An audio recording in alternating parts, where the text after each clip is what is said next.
So, you want to be the best in your field and stand out in the top 1%. In this video, I will show you how to accelerate your progress and achieve excellence in any industry, helping you reach the top 1% of your niche. First of all, what does be the best really mean? No, I'm not talking about the usual motivational cliche of become the best version of yourself. I'm talking about figuring out exactly what you want to achieve. Is it fame, financial success, recognition, or maybe you just want to beat your cousin at chess? Defining your goal is critical, because if you don't know what you're looking for, how do you expect to find it? Set yourself a realistic and attainable long-term goal and break it down into medium and short-term goals that are easier to achieve. That way, you've structured an overall plan, and all that's left is to organize the individual actions to get to each goal. Each step you take should be clearly defined, with realistic and specific deadlines. This helps you maintain focus,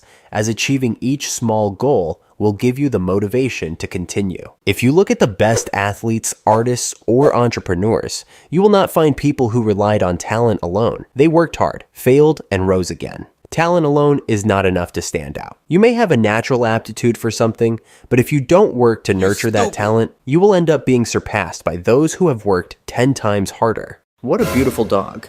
Fuck you. Many skills that we consider talents are often the result of years of hard work. So even if a person does not appear to have an obvious talent, he may simply have not yet discovered his full potential. In this scenario, the 10,000 hour rule takes on crucial importance. According to this theory, about 10,000 hours of practice are required to achieve excellence in any one discipline. Even those who start with less talent can surpass those with more, if they are willing to devote themselves intensively to practice. But you don't just have to accumulate hours. It's about how you use that time. Imagine spending 10,000 hours doing the same thing in the same way, day after day. Do you really think you would become an expert? Probably not. Without constant feedback, without reflecting on what you are doing right or wrong, without making adjustments along the way, those 10,000 hours will be largely wasted. Nice. So you need to focus on the aspects that need improvement, rather than just repeating what you already know how to do. Feedback is a crucial element. A good coach, he can make you see things that you alone would never have noticed, and get you to your goal faster. These are the characteristics that a good coach absolutely must have, and if he doesn't have them, don't trust them. But wait a minute. Before you decide to devote all your energy and time to becoming the best, there is one thing you need to be aware of. What?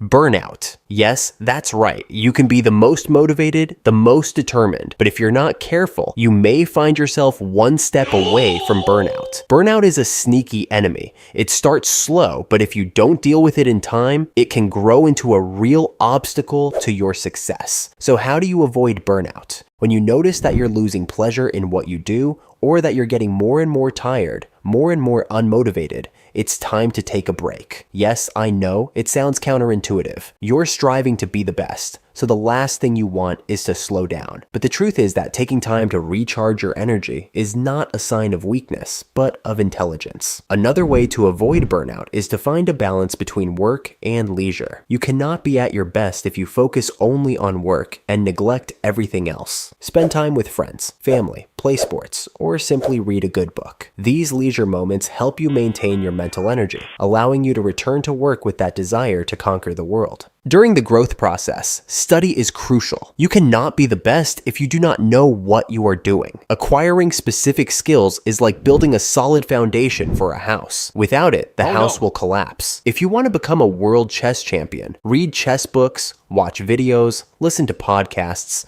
compare yourself with successful people in that field. Our thoughts are formed by our beliefs, and very often they are limiting beliefs. A limiting belief is a concept that incites a negative message in us. For example, I am not capable. Others are better than me. I am afraid of.